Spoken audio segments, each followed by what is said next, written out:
అలానే మిస్ఎస్ రావు, కేంద్ర cabinet reshuffle చేయబోతున్నారు ప్రధానమంత్రి నరేంద్ర మోడీ గారు. అయితే 20వ తారీఖు నుంచి పార్లమెంట్ సమావేశాలు జరగబోతున్నాయి. ఈ లోపుగానే క్యాబినెట్ రీషఫుల్ జరుగుతుందా అంటే జరగచ్చు అనేటువంటి సంకేతాలు ఢిల్లీ నుంచి వస్తూ ఉన్నాయి.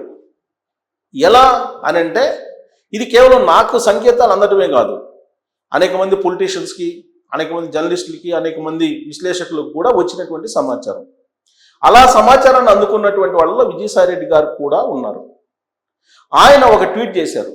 ఏం చేశారనంటే, అమిత్ షా గారు ఉప ప్రధానమంత్రి కాబోతూ ఉన్నారు, అది నిజమైతే ద వండర్ఫుల్ డెసిషన్ అని చెప్పి ఆయన ఒక ట్వీట్ చేశారు. ఆ విజయసాయిరెడ్డి గారి ట్వీట్ చూద్దాం.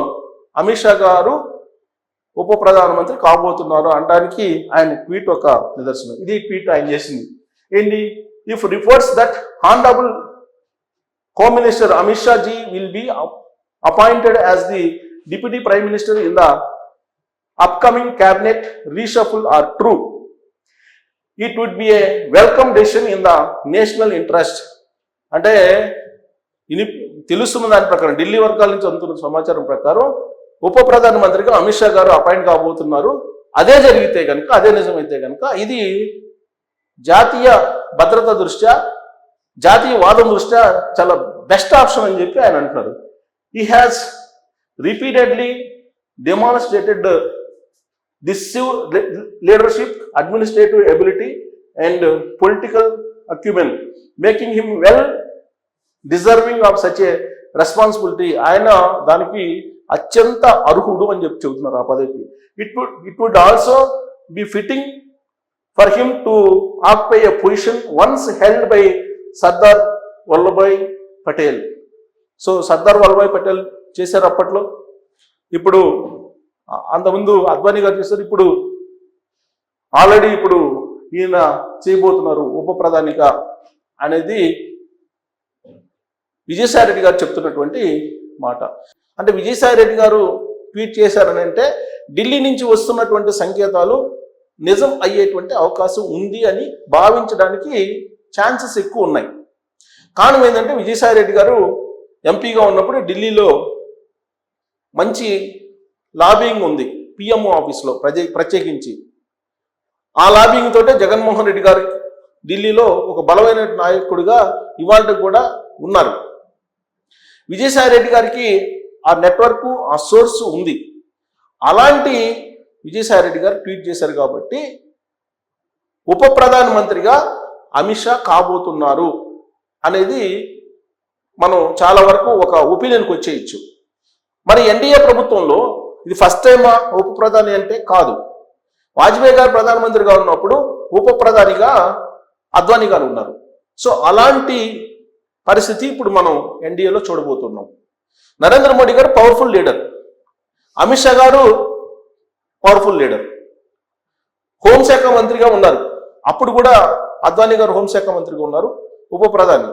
ఇప్పుడు కూడా అమిత్ షా గారు హోంశాఖ మంత్రి, ఉప ప్రధానిగా ఆయనకి ప్రమోట్ అయ్యేటువంటి అవకాశాలు ఉన్నాయని చెప్పి ఇప్పుడు వినిపిస్తుంది. ఇదంతా ఒక ఎత్తు అయితే అసలు కేంద్ర క్యాబినెట్ షఫలింగ్ ఎలా జరగబోతుంది, దానికి కొన్ని ప్రమాణాలను పెట్టుకున్నారనేది గత కొంతకాలంగా జాతీయ మీడియాలో అలాగే ప్రాంతీయ మీడియాలో వస్తున్నటువంటి న్యూస్. ఏంటి అంటే, నెంబర్ 1, ఇప్పటి వరకు క్యాబినెట్లో ఉన్నటువంటి మంత్రుల్లో ఎక్కువగా ఆరోపణలు, విమర్శలు ఎదుర్కొన్నటువంటి వాళ్ళు, అక్రమాలకు సంబంధించి ఆరోపణలు ఎదుర్కొన్నటువంటి వాళ్ళు, వీళ్ళు పక్కకు పోవాల్సి ఉంటుంది అనేది నెంబర్ 1. నెంబర్ 2, రాజ్యసభ ఉంటూ ఆ రాజ్యసభ ఎంపీగా కంటిన్యూ అవుతూ మంత్రులుగా ఉన్నటువంటి వాళ్ళు సుదీర్ఘకాలం పాటు 2014 నుంచి ఇప్పటి వరకు కూడా రాజ్యసభ మెంబర్గా ఉంటూ మంత్రులుగా ఉంటున్నటువంటి వాళ్ళు పక్కకు వెళ్ళిపోవాల్సి ఉంటుంది. నెంబర్ 3, ఆల్రెడీ సీనియర్స్గా ఉండి వాళ్ళ అవసరం ఆయా రాష్ట్రాల్లో ఉండి పార్టీకి వాళ్ళ అవసరం ఉంది అని భావిస్తే వాళ్ళని కూడా క్యాబినెట్ నుంచి తప్పించే అవకాశం ఉంది. ఇది 3 క్రైటీరియాలు. 4 ఏంటంటే, ఈసారి క్యాబినెట్లో జన్ జడ్కి ప్రాధాన్యత ఇచ్చే అవకాశం ఉంది. అంటే జన్ జడ్ అంటే ఏంటి? సోషల్ మీడియాలో బాగా యాక్టివ్గా ఉన్నాడు, వాళ్ళు అనేటువంటి నిర్వచనం నరేంద్ర మోడీ గారే ఒక సందర్భంలో ప్రస్తావించారు. జన్జట్ అనగానే మనకి 30 to 40 బిలో అని చెప్పి అనుకుంటారు. అలా కాదు. నరేంద్ర మోడీ గారి దృష్టిలో మీకు ఎంతమంది ఫాలోవర్స్ ఉన్నారు సోషల్ మీడియాలో, ఎక్స్లో ఎంతమంది ఉన్నారు, ఫేస్బుక్లో ఎంతమంది ఉన్నారు, యూట్యూబ్లో ఎంతమంది ఉన్నారు, ఓవరాల్గా ఇన్స్టాగ్రామ్లో ఎంతమంది ఉన్నారు, మిమ్మల్ని ఎంతమంది ఫాలో అవుతున్నారు, మీరు ఎంత ఇన్ఫ్లుయెన్స్ చేయగలరు, మీరు ఇన్ఫ్లుయెన్సరా కాదా, దీని మీద నెక్స్ట్ క్యాబినెట్ షఫ్లింగ్ ఉండే అవకాశం ఉంది. నెక్స్ట్ క్యాబినెట్లో అవకాశం ఇవ్వడానికి ఛాన్స్ ఉందని చెప్పి ఇటీవల కాలంలో ఒక రివ్యూ మీటింగ్లో ప్రధానమంత్రి నరేంద్ర మోడీ గారు లీక్ చేసినటువంటి అంశంగా జాతీయ మీడియాలో వచ్చింది. అది క్రైటీరియా. సో ఈ క్రైటీరియాను బేస్ చేసుకుంటే తెలుగు రాష్ట్రాల్లో ఉండేటువంటి వాళ్ళు, ఇప్పుడు కంటిన్యూ అవుతున్నటువంటి వాళ్ళు ఎవరు పక్కకి వెళ్ళే అవకాశం ఉంది, ఎవరు కొత్తగా ఎంటర్ అయ్యే అవకాశం ఉంది అనేది బాగా వినిపిస్తుంది. పైగా ఉప ప్రధానమంత్రి అమిత్ షా గారికి ఇస్తే అంతవరకే పరిమితం అవుతుందా, మరి దక్షిణ భారతదేశానికి పరిస్థితి ఏంటి అనేది కూడా అనేక సందర్భాల్లో వినిపిస్తుంది. పైగా మహిళా రిజర్వేషన్ బిల్లు, నియోజకవర్గాల పునర్విభజన, వీటన్నిటికి సంబంధించి తెర మీదకి వచ్చినప్పుడు అంశాలు దక్షిణ భారతదేశానికి అన్యాయం జరుగుతుంది అనేది కూడా సమాంతరంగా వినిపిస్తుంది. ఇలాంటి వాయిస్ మినిమైజ్ కావాలంటే ఉప ప్రధాని దక్షిణ భారతదేశానికి ఇవ్వాలి. మరి దక్షిణ భారతదేశానికి ఇవ్వాలంటే ఎవరికి ఇవ్వాలి, ఎవరు సీనియరు, ఎవరు జాతీయ స్థాయి నాయకుడిగా అందరూ ఆమోదిస్తారు, ఇలాంటి ప్రశ్నలు ఉత్పన్నం అవుతాయి. మరోవైపు బీహార్ ముఖ్యమంత్రిగా ఉన్నటువంటి నితీష్ కుమార్ గారిని రాజీనామా చేయించారు. ఆయన్ని ఇప్పుడు క్యాబినెట్లో తీసుకునేటువంటి ప్రయత్నం జరుగుతుంది, తీసుకుంటారు కూడా. ఇప్పుడు మరి ఆయనకి ఒక కేంద్ర మంత్రి పదవి ఇచ్చేసి ఆయన హోదాని పెంచకపోతే మరి అక్కడ ఉండేటువంటి నితీష్ కుమార్ అభిమానులు ఒప్పుకుంటారా అనేది కూడా ఒక ప్రశ్న. అంటే ఉప ప్రధానులు 2-3 కూడా ఇచ్చే అవకాశం ఉందా, ఒక అమిత్ షా గారికి కాకుండా మరొక 2 కూడా ఇచ్చే అవకాశం ఉందా అనే చర్చ కూడా నడుస్తుంది. కానీ వాజ్పేయి గారి ఈక్వేషన్ అమలు చేస్తే కనుక ఒక్క అమిత్ షా గారికే పరిమితం అయ్యే అవకాశం ఉంది ఉప ప్రధాని అనేది. మిగతా వాళ్ళందరూ మంత్రులుగానే ఉండాల్సిందే. తెలుగు రాష్ట్రాలకు వచ్చేటప్పటికి తెలుగు రాష్ట్రాల పరిస్థితి ఏంటి? ఇప్పుడు ఆల్రెడీ తెలంగాణలో కిషన్ రెడ్డి గారు ఉన్నారు, బండి సంజయ్ గారు, వీళ్ళిద్దరూ కేంద్ర మంత్రులుగా ఉన్నారు. మరి వీళ్ళిద్దరి యొక్క పనితీరు లేదంటే నెక్స్ట్ ఎలక్షన్లో వీళ్ళని క్రియాశీలకం చేయాలి అనుకుంటే కనుక పక్క తప్పిస్తారు. ఈక్వేషన్స్ ఇందాక చెప్పాను, షఫలింగ్కి సంబంధించి ప్రమాణాలు ఏం తీస్తున్నారని, ఆ ప్రమాణాల్లో వీళ్ళు ఉన్నారా లేదా, ఆ ప్రమాణాల పరిధిలో ఉంటే కనుక వీళ్ళు పక్కకు వెళ్ళే అవకాశం ఉంది. మళ్ళీ ఆ స్థానాన్ని భర్తీ చేయాలంటే ఏంటి, సోషల్ మీడియాలో మీరు ఇన్ఫ్లుయెన్సర్ అయి ఉండాలి. ఆ జాబితాలు ఎవరున్నారు మనకి కనిపిస్తున్నటువంటి వాళ్ళు? తెలంగాణలో ప్రత్యేకించి అరవింద్ ధర్మపురి కనిపిస్తూ ఉన్నారు. అలాగే మహిళా లీడర్లు ఎవరున్నారు, ఇలా లెక్కేసుకొని ఎవరెవరున్నారు అనేది దాన్ని బట్టి ఇన్కమింగ్ అవుట్ గోయింగ్ ఉండే ఛాన్సెస్ ఉన్నాయి. ఇక ఆంధ్రప్రదేశ్లో ప్రస్తుతం తమ్మసాని చంద్రశేఖర్ గారు అలాగే రామ్మోహన్ నాయుడు గారు వీళ్ళిద్దరూ ఇప్పుడు కేంద్రంలో మంత్రులుగా ఉన్నారు. మరి ఆరోపణలు వస్తున్నటువంటి వాళ్ళు జాబితాలో వీళ్ళు ఉన్నారా అని అంటే దాన్ని బేస్ చేసుకుని ఆరోపణలు వచ్చినటువంటి వాళ్ళు పక్కెళ్ళిపోవాల్సి వచ్చింది. వాళ్ళ ప్లేస్లో ఎంటర్ అయ్యే వాళ్ళు ఎవరుందంటే సోషల్ మీడియాలో బాగా యాక్టివ్గా ఉండేటువంటి వాళ్ళు. అలాగే బీజేపీ వర్మ ఉన్నారు అక్కడ, శ్రీనివాస్ వర్మ. మరి ఆయన కంటిన్యూ చేస్తారా, ఆయన బదులు పురంధరేశ్వర్ గారిని తీసుకుంటారా, ఇలాంటి చర్చ జరుగుతుంది. ఇప్పుడు రామ్మోహన్ నాయుడు గారిని తెలుగుదేశం పార్టీ బలోపేతం కోసం, ఉత్తరాంధ్ర బాధ్యతలు పూర్తి స్థాయిలో అప్పచెప్పడం కోసం, ఆయన్ని ఉత్తరాంధ్ర వ్యాప్తంగా పాదయాత్ర చేయించడం కోసం రాష్ట్రానికి పరిమితం చేయాలనే ఒక చర్చ కూడా నడుస్తుంది. ఆ మధ్యకాలంలో విమానయాన శాఖలో వచ్చినటువంటి ఒక చిన్న కుదుపు ఏదైతే ఉందో అది ఆయన మీద ఒక చిన్న బ్లాక్ స్పాట్ని వేసింది. మరి దాన్ని పరిగణలోకి తీసుకుంటారా? ఇలాంటివన్నీ చర్చ జరుగుతూ ఉన్నాయి.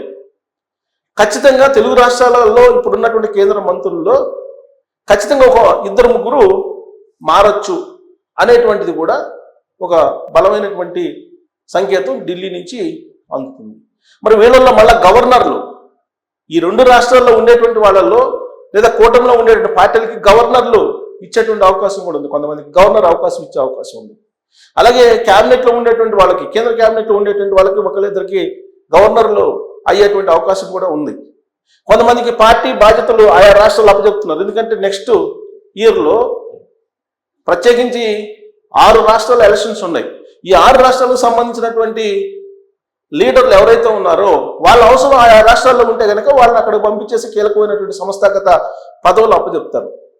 సో ఇలా క్యాబినెట్ షఫలింగ్ అయితే జరుగుతుంది. ఇప్పుడు ఆ ప్రక్రియ జరుగుతుంది. ఏ క్షణమైనా సరే క్యాబినెట్కి సంబంధించినటువంటి ఫైనల్ జాబితా వచ్చేటువంటి అవకాశం ఉంది. మరోవైపు సోనం నిరాహార దీక్ష చేస్తున్నారు. ధర్మేంద్ర ప్రధాన్ విద్యాశాఖ మంత్రిని తొలగించమని చెప్పి అక్కడ సీరియస్గా ఉంది. సో ఈ క్రమంలో ఎలాగో సోనం నిరాహార దీక్ష చేసినా చేయకపోయినా నరేంద్ర మోడీ గారు తన పని తాను చేసుకోబోతారు క్యాబినెట్ విషయంలో. బహుశా ఆ కోణం నుంచి ఆలోచిస్తే ధర్మేంద్ర ప్రధాన్ని తప్పించేస్తే ఇప్పుడు ఆమరణ నిరాహార దీక్ష కూడా ఆగిపోయే అవకాశం ఉంది. ఇలాంటి పరిణామాలన్నీ మనకి కనిపిస్తూ ఉన్నాయి రాజకీయ సదరంగా ఉన్నాయి ప్రజెంట్. కాబట్టి క్యాబినెట్లో తీసుకోవడానికైనా లేదా క్యాబినెట్లో ఉన్నటువంటి వాళ్ళని పంపించడానికైనా కొన్ని క్రైటీరియాస్ తీసుకున్నారు. ఆ క్రైటీరియాస్ మీకు నేను ఎక్స్ప్లెయిన్ చేశాను. అలాగే ఇప్పటి వరకు కీలకంగా మనకు కనిపించినటువంటి ఒకళ్ళిద్దరు కేంద్ర మంత్రులు వాళ్ళని పార్టీ కోసం పక్కకు పంపించే అవకాశం ఉందని కూడా వినిపిస్తుంది. వాళ్ళల్లో ఒక మహిళ ఉన్నారు, అది కూడా తెలుగు రాష్ట్రాలకు సంబంధించి బాగా పరిచయమైనటువంటి మహిళ అనేది కూడా వినిపిస్తుంది. మరి వాళ్ళు ఎవరు అనేది మీరు ట్రోల్ చేయొచ్చు. అలాగే ఉప ప్రధానమంత్రి ఒకవేళ ఇవ్వాలనుకుంటే తెలుగు రాష్ట్రాల్లో దక్షిణ భారతదేశానికి ఎవరికి ఇస్తారు? ఉప ప్రధాని ఇచ్చే అవకాశం ఉంది. అలాగే ఎన్డీఏలో షఫలింగ్, ఎన్డీఏలో కూడా ఎన్డీఏని బలోపేతం చేయాలి. రాబోయేటువంటి ఎన్నికల్లో 2029 నాటికి మళ్ళీ అధికారంలో రావాలంటే కనుక ఇప్పుడున్నటువంటి సంస్థాగతంగా మార్పులు అనేకం తీసుకురావాలి. పైగా తెలంగాణలో ఖచ్చితంగా జెండా పాతాలి బీజేపీది అని చెప్పి అంటున్నారు. సో కాబట్టి ఆ దృష్ట్యా కూడా ఆలోచిస్తూ ఉన్నారు. మరి విజయసాయి రెడ్డి గారు ఇస్తున్నటువంటి సంకేతాల ప్రకారం అయితే క్యాబినెట్ రీషఫలింగ్ అనేది ఇవాళ రేపు పార్లమెంట్ సమావేశంలోపే జరిగే అవకాశం ఉంది. ఒకవేళ అది ఆ గెస్సింగ్ కనుక మిస్ అయితే పార్లమెంట్ సమావేశం తర్వాత అయినా రీషఫలింగ్ అవకాశం ఉంది. బట్ విజయసాయి రెడ్డి గారికి ఉన్నటువంటి సోర్స్ అనేది బలంగా ఉంటుంది కాబట్టి ఈ రీషఫలింగ్ 20వ తారీఖు లోపలే ఉండే అవకాశం ఉంది. అది జరిగితే కనుక ఉప ప్రధానమంత్రిగా అమిత్ షా ఉంటారు అనేది ఆయన ఇచ్చినటువంటి ట్వీట్ సమాచారం. మరి దీన్ని మనం విశ్వసిద్దామా అనే దాని మీద కామెంట్ చేసి థ్యాంక్ యూ.